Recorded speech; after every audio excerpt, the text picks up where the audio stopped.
Evangelho de João, capítulo 4, verso 35. Quero ler esse versículo com vocês e pedir que Deus aplique ao nosso coração esse texto lido. Nós estamos trabalhando durante todo esse ano os 5 princípios que, como igreja, nós temos. Nós temos uma visão muito clara, temos uma missão, e a partir desta visão e missão, nós temos propósitos que para nós são valiosos, são princípios para a nossa vida, enquanto indivíduos, pessoas, né? Cristãos, discípulos de Jesus, mas também enquanto igreja. Então nós trabalhamos aí 4 desses 5 princípios ao longo do ano, e nesses últimos 2 meses, não é, outubro e novembro, vamos trabalhar o último dos princípios que fala sobre missões. Somos uma igreja que entende que estamos aqui neste mundo, plantados enquanto igreja, para fazer e cumprir a missão que o nosso mestre nos deixou. Então, nesta manhã, quero abordar este assunto, por isso, o texto que já anunciei aos irmãos, quero ler com vocês, e depois orarmos juntos, pedindo que Deus aplique ao nosso coração o texto lido. Então, João, Evangelho de João, capítulo 4, verso 35, diz assim o texto sagrado: Não dizeis vós que ainda há 4 meses até que venha a ceifa? Eis que vos digo, levantai os olhos e vede as terras, que já estão brancas para a ceifa. Amém? Vamos orar? Curve sua cabeça, ore comigo, peça para que o Senhor Deus fale ao seu coração. Paizinho, nós te louvamos, te bendizemos. É um privilégio tão grande fazer parte do teu povo. Ter, Deus, os nossos nomes escritos no livro da vida. Isso é um bem, Pai, que nós não temos como mensurar. E Deus, o privilégio de ser teu povo na terra, com uma missão, também é algo tão especial.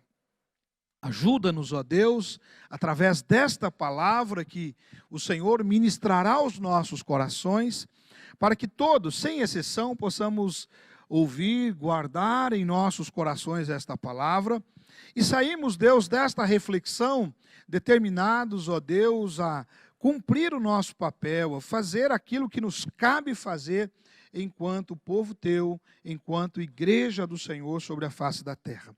Eu oro assim, meu Pai, em nome de Jesus. Amém. Amém? No contexto aqui do capítulo 4, não é? O Senhor Jesus está trabalhando com os seus discípulos a fim de promover na mente deles a consciência com relação aos aspectos da vida, os aspectos que são mais importantes, aquelas coisas que realmente valem a pena. Então o Senhor Jesus, ele está dando ênfase nas questões espirituais, para contrapor aquela tendência que os discípulos estão demonstrando. E se você ler os versos 8, 27, 31, 33, você vai perceber que os discípulos estavam muito envolvidos com as questões terrenas, materiais.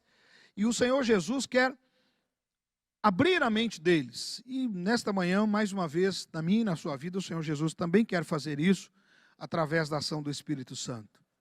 Os discípulos, eles estavam se concentrando muito nas coisas aqui dessa terra e distraídos das coisas espirituais, aquelas que de fato são mais importantes. E Jesus, não é? Lá em Mateus, registrado por Mateus, capítulo 6, verso 33, das nossas Bíblias, Jesus já disse: buscai primeiro o reino dos céus, o reino de Deus e a sua justiça, e as demais coisas vos serão acrescentadas. E nesse contexto das demais coisas, quando você lê o capítulo 6, você percebe que essas demais coisas são essas coisas materiais que tanto tomam conta de nós. Então, os discípulos estão sendo ali alertados por Jesus de que eles precisavam valorizar as coisas que realmente valem mais a pena, as coisas que são mais importantes do ponto de vista de Deus, e Deus quer fazer isso conosco também nesta manhã. Assim como os discípulos, eu e você, nós podemos estar acometidos dessa mesma miopia, não é? Espiritual, essa mesma miopia de consciência. E é muito fácil para a gente, até porque somos humanos, nos agarrarmos às coisas materiais, às questões deste mundo, né? Aos valores deste mundo, e a gente ficar distraído. O Senhor Jesus também quer nos chamar para esta realidade que é mais importante na minha vida e na sua vida.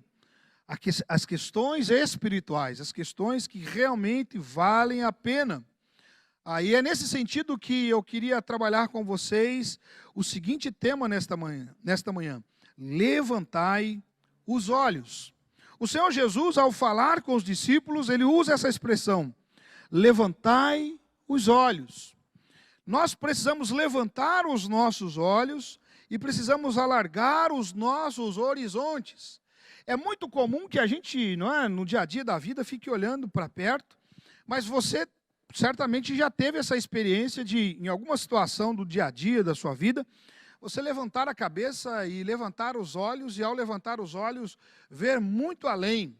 E o que o Senhor Jesus quer tratar comigo, contigo nesta manhã é exatamente isto. Olha, meu povo, meus filhos, levantai os olhos, olhem para o horizonte, olhem mais adiante. Não fiquem distraídos com as coisas aqui perto de você, que ocupa tanto o seu tempo. Uma ilustração clássica disso, irmãos, é quando você está numa estrada, não é isso? Embora quando você está dirigindo, você fica olhando aqui próximo, né?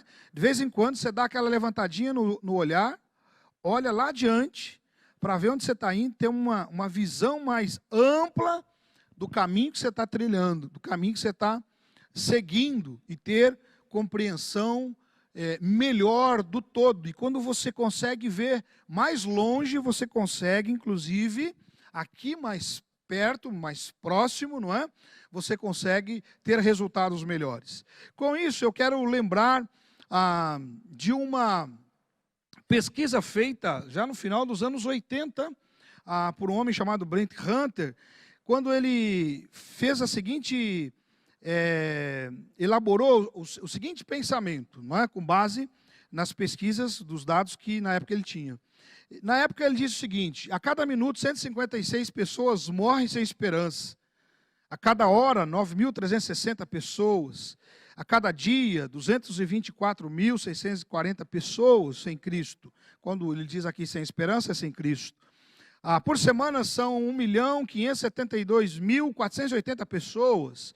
No ano, 81.768.960 pessoas. E aí ele usa um dado interessante, ele diz que naquele momento, a cada 2 segundos e meio, um pouquinho mais de 2 segundos e meio, uma pessoa morria sem esperança, sem Cristo. E aí ele fez um exercício, ele disse o seguinte: olha, se colocássemos em fila essas pessoas que estão sem Cristo, a fila seria de 750 mil milhas de comprimento. E ele, para nos ajudar a entender melhor, ele diz o seguinte: esse número daria para circular a Terra 30 vezes, um atrás do outro, uma linha indiana, um atrás do outro. O número de pessoas daria para circular a Terra, o planeta Terra, 30 vezes. E aí ele termina dizendo: e esta fila cresce mais 20 milhas a cada dia. E aí eu falei, mas e hoje? Como é que esses números estão? Aí eu fui pesquisar um pouquinho para ter uma ideia de como é que as coisas estão nos dias de hoje. E aí existem as fontes que nos dão alguns números. Por exemplo, 155 mil pessoas morrem diariamente. E o que me chamou mais a atenção e me interessava, que essa questão dos segundos, se lá, no final dos anos 80, a cada 2 segundos e meio, um pouquinho mais, morria uma pessoa, a cada segundo hoje, 2 pessoas morrem sem Cristo. Porque, óbvio, o número de pessoas aumentou consideravelmente, a população do mundo aumentou. E eu temo que os esforços da igreja em alcançar os povos não tenham aumentado na mesma velocidade. Então eu queria pensar com vocês a respeito disso. Levantai os olhos. Levantai os olhos para perceber algumas realidades da vida cristã moderna, da igreja, os desafios da igreja cristã do presente século. E para isso eu queria olhar primeiro para a igreja do primeiro século. Se você perceber, nas leituras que você vai fazer, você vai notar que a igreja do primeiro século, ela se ateve, ela se envolveu em realmente compartilhar do Evangelho, testemunhar do Evangelho. A igreja do primeiro século era uma igreja fervorosa e ativa na evangelização, na pregação do Evangelho. Mesmo enfrentando a perseguição, eles iam por toda parte pregando a palavra de Deus. Lá em Atos capítulo 8, você vai perceber esse relato. A igreja primitiva, a igreja do primeiro século, embora debaixo de perseguição, eles pregavam incessantemente o Evangelho. Não era apenas os apóstolos ou os anciãos que pregavam, a igreja toda pregava. As pessoas que abraçaram a fé entendiam a responsabilidade que elas tinham e elas pregavam o Evangelho. A igreja primitiva, ela multiplicou, não é, os discípulos de Jesus de uma maneira que nunca na história se igualou àquilo que eles fizeram, os esforços que eles fizeram lá naquele primeiro século. O impacto do trabalho da igreja primitiva é perceptível, é conhecido. Eles realmente se envolveram no trabalho do Senhor, na obra do Senhor, eles se dispuseram a fazer aquilo para o qual o Senhor Jesus nos deixou aqui na terra. Um exemplo disso é a igreja de Tessalônica, e eu queria ler um trecho aqui do registro de Paulo, não é? Lá em Tessalonicenses, 1 Tessalonicenses capítulo 1, versos de 2 a 8, quando Paulo vai dizendo assim: sempre damos graças a Deus por vós todos, fazendo menção de vós em nossas orações, lembrando-nos sem cessar da obra da vossa fé, do trabalho, do amor e da paciência da esperança em nosso Senhor Jesus Cristo, diante de nosso Deus e Pai, sabendo, amados irmãos, que a vossa eleição em Deus, que a vossa eleição é de Deus, porque o nosso evangelho não foi a vós somente em palavra, mas também em poder, e no Espírito Santo, e em muita certeza, como bem sabeis, quais fomos entre vós, por amor de vós, e vós fostes feitos nossos imitadores e do Senhor, recebendo a palavra em muita tribulação, com gozo do Espírito Santo, de maneira que fostes exemplo para todos os fiéis na Macedônia e na Acaia. Porque por vós soou a palavra do Senhor, não somente na Macedônia e Acaia, mas também em todos os lugares a vossa fé para com Deus se espalhou, de tal maneira que já dela não temos necessidade de falar coisa alguma. Que igreja, hein? Que igreja, que coisa fantástica, que coisa maravilhosa. Eles pregaram em todo o mundo, em cerca de 30 anos, a igreja primitiva, não é? Eles pregaram em todo o mundo, um período aí de 30 anos, o mundo da época, obviamente, aquele ambiente onde eles estavam inseridos, eles evangelizaram, eles foram pelo mundo afora. Colossenses 1:6 e o verso 23 nos ajudam nisso. Eles começaram como uma congregação, um grupo pequeno, ali em Jerusalém. E esse povo foi se espalhando, não é? Eles foram buscando cumprir o propósito de Deus, e a igreja aqui de Tessalônica faz isso, a igreja, não é, em Colossos faz a mesma coisa, e esse povo vai se espalhando sobre a face da terra, e eles vão, à medida que receberam a palavra, a revelação do Evangelho, eles vão compartilhando com outros, e nada os segura, porque os olhos daquele povo estavam levantados, os olhos daquele povo estavam no lugar apropriado. Isso me leva a pensar, irmãos, num contraste com os nossos dias, um contraste com as oportunidades que nós temos hoje. Primeiro, queria dizer que a igreja primitiva, ela tinha as suas oportunidades limitadas. Vamos pensar sobre aqueles dias, não é? Eles não tinham o transporte que a gente tem hoje. e a facilidade de transporte que nós temos hoje. Os recursos de comunicação que nós temos hoje, eles não tinham. Os acessos que eu e você temos para comunicar o Evangelho, se comparado com os daquela época, misericórdia. Quão grande, meus irmãos, e quão formidável é o mundo em que nós estamos vivendo com relação ao mundo que aqueles homens e mulheres, aquele povo viveu com relação à pregação do Evangelho. Aquele povo vivia debaixo de dominação, uma dominação política, uma dominação social, até mesmo religiosa, mas eles cumpriram o papel deles. Qual será a nossa desculpa? A maioria dos discípulos daquela época, dos seguidores de Jesus, eram pessoas de baixa renda, não é? Da classe social mais pobre. Pastor, como é que o senhor pode afirmar isso? 1 Coríntios 1, 26, lá Paulo vai dizer o seguinte: irmãos, pense no que vocês eram quando foram chamados. Poucos eram sábios segundo os padrões humanos. Poucos eram poderosos. Poucos eram de nobre nascimento. Mas aquele povo, mesmo com todas as limitações da época, não se furtou ao chamado de Jesus, não se furtou à ordem de Jesus, não se furtou à carência da humanidade, à necessidade dos povos. Eles levantaram os olhos e eles proclamaram o Evangelho. Nossas oportunidades, irmãos, são quase que ilimitadas. Olha os avanços que nós temos em todas as áreas, não é? Olha os avanços que nós temos nos dias de hoje, se comparado com eles, na questão dos transportes e comunicação, como eu já falei. Nós vivemos, ainda que com todas as dificuldades que a gente tem, eu queria que você percebesse, nós temos liberdades. Talvez você ache que não, mas compare com os dias daquele povo, daqueles nossos irmãos. Nós temos liberdade, liberdade social, liberdade política.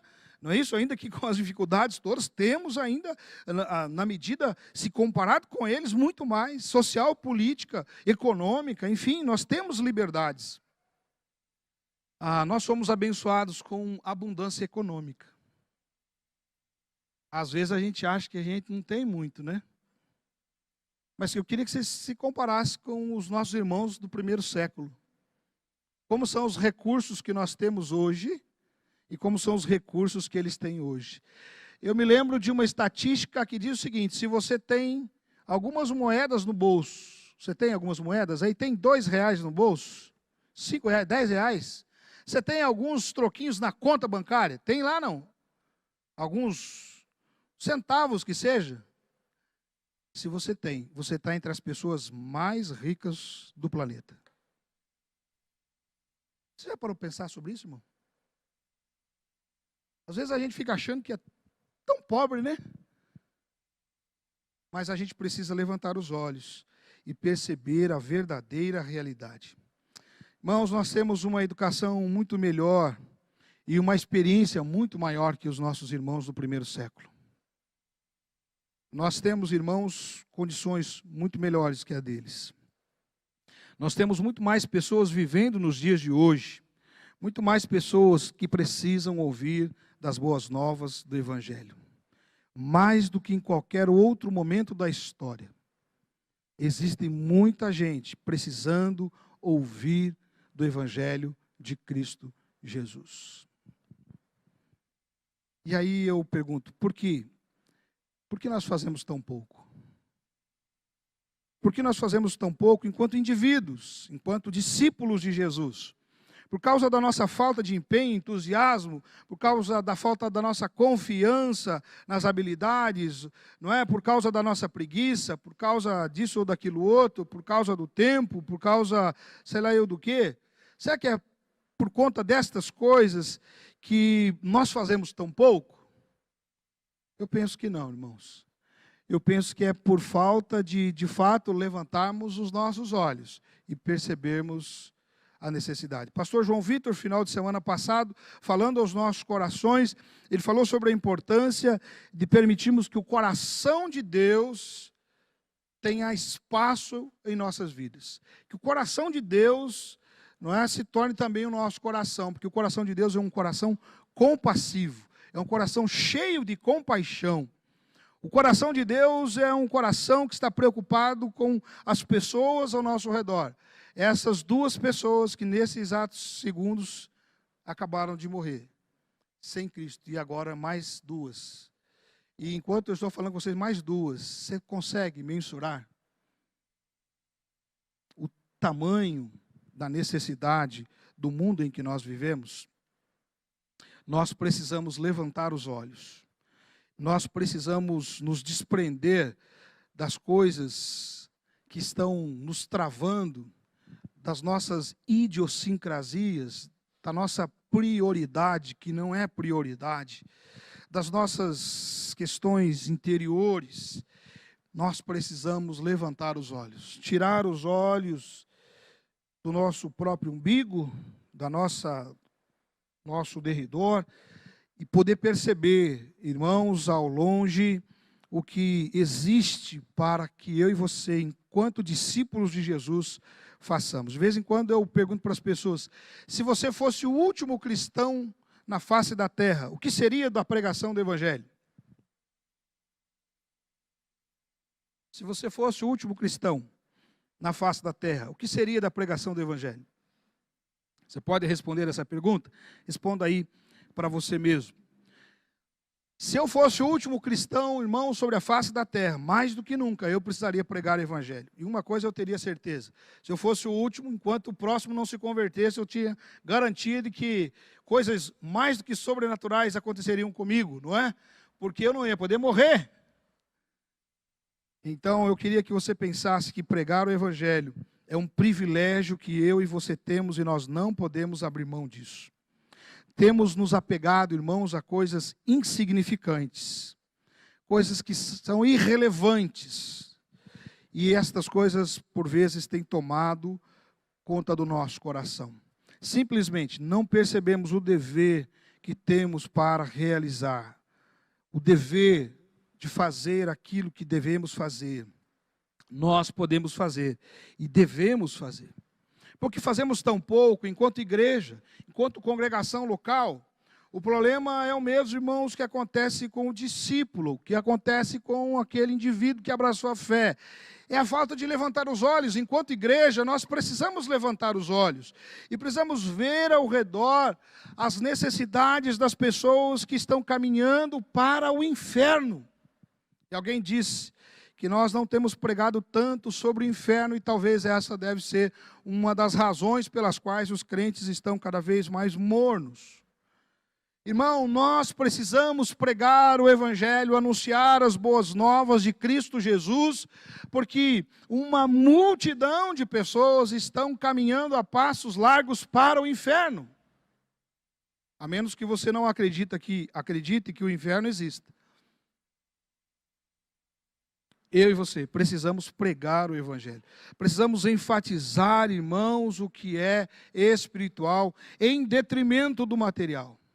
Hoje se fala muito das questões materiais, não é? E as pessoas se prendem muito a isso. As pessoas vão atrás de mestres que falem, que não é, lhes deem subsídios para agradar o coração com relação às coisas deste mundo. E o apóstolo Paulo vai dizer que se nós esperamos em Cristo só para essa vida, nós somos os mais miseráveis dos homens.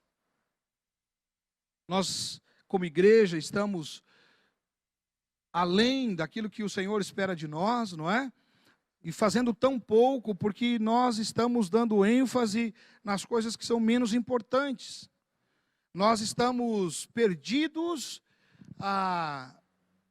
no discurso comum que está por aí, e por isso mesmo nós não temos realizado aquilo que nós precisamos realizar. Não percebemos o que deve ser feito, não percebemos como podemos fazê-lo, nós não estamos realmente envolvidos e crendo que podemos fazer. E eu queria dizer, irmãos, que se a igreja primitiva com tanta escassez, com tantas limitações, transtornou o mundo, você imagina o que eu e você podemos fazer com tudo aquilo que Deus pôs nas nossas mãos, se tão somente a gente levantar os olhos. E aqui eu queria dizer que eu creio piamente na visão de uma igreja de pequenos grupos. Uma igreja baseada em relacionamentos. Porque os pequenos grupos, eles têm um poder que você não imagina. Nós temos a ferramenta em nossas mãos, nós temos os recursos materiais, recursos financeiros, recursos tecnológicos, né? Recursos de comunicação, nós temos recursos dos mais diversos para que, de fato, a gente possa alcançar as pessoas. E eu pergunto, por que é que não estamos fazendo? Não é suficiente só a gente entender que a gente precisa fazer. A gente precisa fazer. Não é suficiente só entender que a gente tem que fazer. A gente precisa fazer. Eu e você, nós que estamos aqui, nós, Igreja Batista, no bairro do Novo Mundo, você, meu irmão, crente em Jesus Cristo, nós precisamos fazer a colheita. Concluo dizendo, nós podemos e devemos atender à visão dos campos prontos para a colheita, revelada por Jesus, manifesta por Jesus. Primeiro, indo, sendo um missionário. Todo cristão é um missionário. Você entende isso? Todo cristão é um missionário. Todos nós temos capacitação dada por Deus para pregarmos o Evangelho. Todos nós somos missionários. Nós podemos fazer esta colheita contribuindo para a obra missionária, contribuindo para aqueles que vão mais longe. Todos nós somos missionários e precisamos realizar a obra missionária aqui perto. Mas alguns o Senhor pinça para enviar mais longe e nós podemos participar da obra missionária enviando essas pessoas. E nós podemos participar da obra missionária orando por missões. Eu pergunto, quanto tempo você gasta orando por missões? Você lembra de orar por missões? Você ora por missões? Nós precisamos orar pela obra missionária. Nós precisamos orar pelos obreiros. Nós temos que nos lembrar, que seja 1, 2, 3, sei lá eu, quanto você queira, nós precisamos adotar alguns missionários em oração, porque ao orar por um missionário, a chama missionária queima em nossos corações.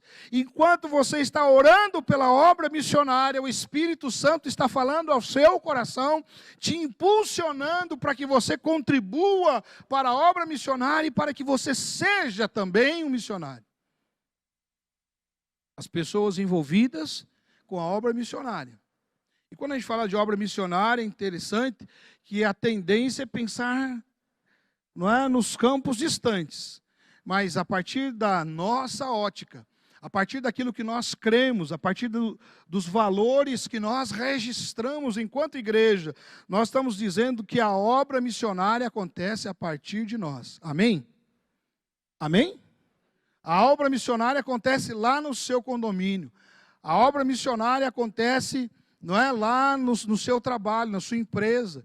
E é lá que eu e você precisamos ser missionários. A obra missionária acontece na nossa família, no contexto da nossa família. A obra missionária acontece ao nosso redor. Onde o Senhor Deus planta e coloca você, você é um missionário. Eu me lembro que há um pouco mais de 10 anos atrás, quando eu e Berenice começamos a nos envolver substancialmente no mundo do futebol, por conta do Felipe, uma coisa me incomodava. Porque eu levava o Felipe para os treinos, e naquele período que eu estava ali, o Espírito Santo de Deus começou a me incomodar, e começou a me incomodar a tal ponto de dizer, você não pode apenas sentar aqui e ficar assistindo um jogo de futebol, você tem que ser relevante nesse lugar. Então eu comecei a orar pelos pais dos outros atletas. E eu comecei a fazer contatos, e da mesma sorte, Berenice, e a gente desde então tem orado por estas pessoas. todos os pais, principalmente da mesma categoria do Felipe, com quem o Felipe joga, nós oramos pelos pais daqueles garotos. Nós oramos pelos garotos, nós pedimos que Deus, de um modo ou de outro, possa alcançá-los. E nas oportunidades que nós temos, através do evangelismo por amizade, nós temos tentado, de um modo ou de outro, ser alguém que faz diferença. Irmãos, quem está falando isso a vocês não é um evangelista nato. Evangelismo não é meu dom. Não é meu dom de carisma, mas eu entendi a partir da revelação bíblica que eu, Jean, tenho o compromisso com Cristo de compartilhar do Evangelho. Não é porque eu sou pastor, não é porque eu recebo remuneração para a função de pastor, é porque eu sou um cristão, é porque eu carrego em mim o Espírito Santo, porque Ele habita em mim, e a presença do Espírito Santo me impulsiona, e é para mim custoso, mas eu entendo que eu preciso, onde quer que estou plantado, fazer a diferença, ser um missionário.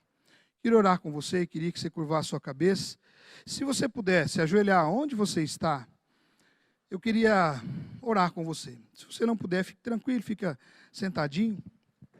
Mas eu queria orar com você. Esse é o momento que nossa igreja tem, em todos os nossos cultos, que é o momento de a gente responder à mensagem que a gente ouviu. Sabe, irmãos, essa é uma palavra para mexer com a gente. Quando eu leio, ouço, eu tenho acesso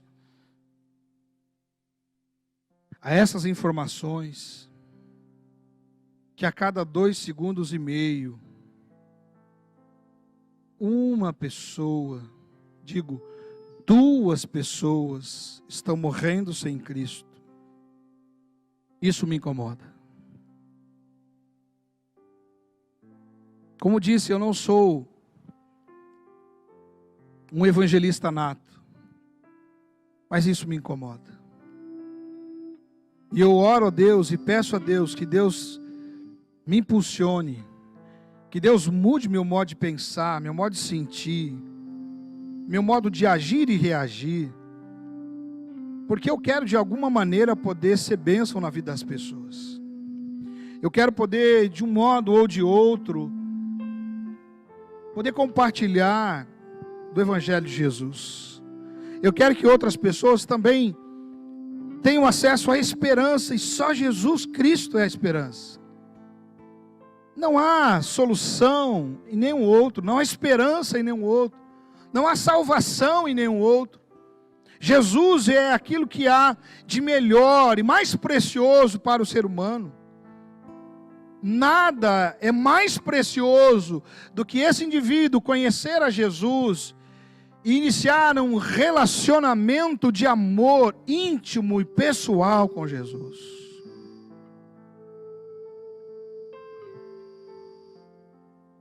E o meu desejo nesta manhã, irmão, é que você fique incomodado tanto quanto eu. Você que está aqui, você que está em casa, você que está ouvindo agora ou vai ouvir depois. O meu desejo é que essa chama, esse fogo arda em nossos corações e nós não nos acomodemos e nos levantemos da nossa posição, e levantemos os nossos olhos e com os olhos fitos nos campos que estão brancos, prontos para a colheita, possamos não apenas ir, fazer discípulos, compartilhar das boas novas, pregar aos cativos e oprimidos, mas também atear fogo no coração daqueles que estão ao nosso redor. E algo que tem mexido comigo é saber que se uma chama começa a arder aqui, logo ela vai se espalhando.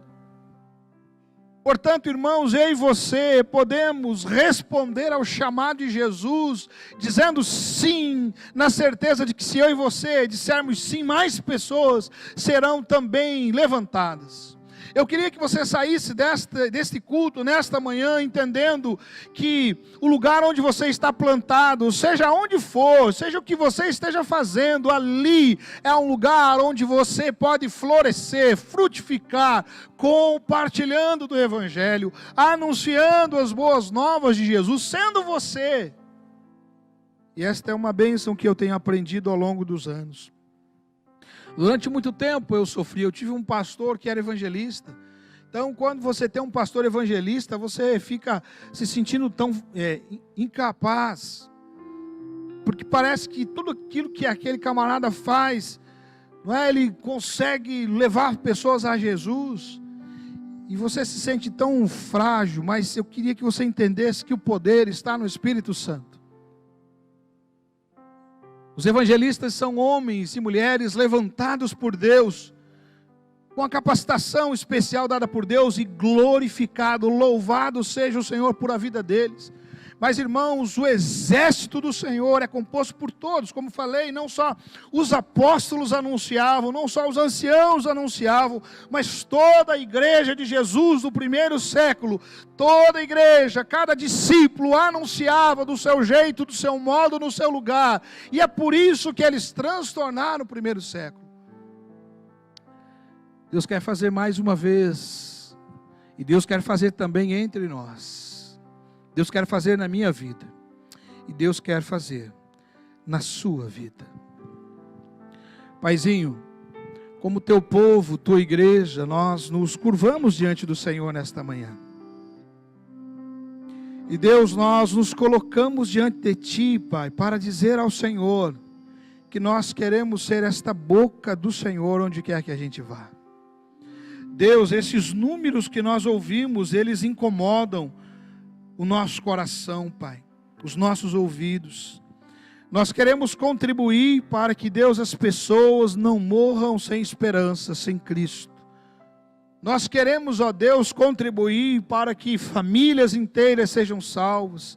Nós queremos contribuir, Pai, para que condomínios inteiros sejam salvos, para que ruas inteiras sejam salvas. Nós queremos contribuir, Pai, para que, Deus, onde quer que estejamos plantados, as pessoas ao nosso redor possam conhecer a verdade.